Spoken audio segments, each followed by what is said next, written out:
Barbara Stanwyck was a femme fatale whose life was shattered by love. Stanwyck was one of Hollywood's most lasting stars, appearing in films such as Double Indemnity, Stella Dallas, and The Lady Eve. According to the New York Times, Stanwyck's pay rose steadily in the 1930s and early 1940s. She was named the nation's highest-paid woman in 1944, earning $400,000.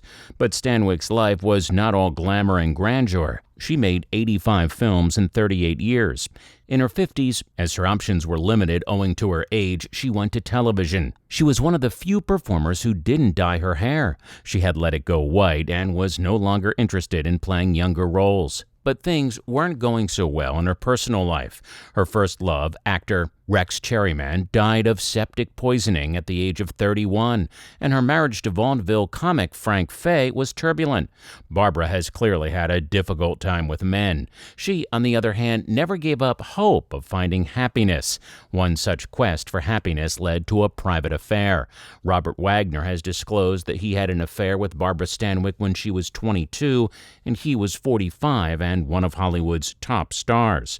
For nearly 50 years, it was one of Hollywood's best-kept secrets. Their connection, which would have produced a scandal if it had been made public in the early 1950s, was known to everyone but a few of their closest friends. Wagner claimed he met Stanwyck, star of the classic thriller Double Indemnity, on the set of the 1953 blockbuster Titanic and fell in love with her. He was unmarried, and she had been divorced for 2 years from her husband, actor Robert Taylor. However, the 23-year age gap led the romance to fade out. He said Stanwyck stopped the romance, and he married actress Natalie Wood soon after. Wagner, well known for the 1970s television series Heart to Heart, argues in the book that his connection with Stanwyck was kept secret from the press and public.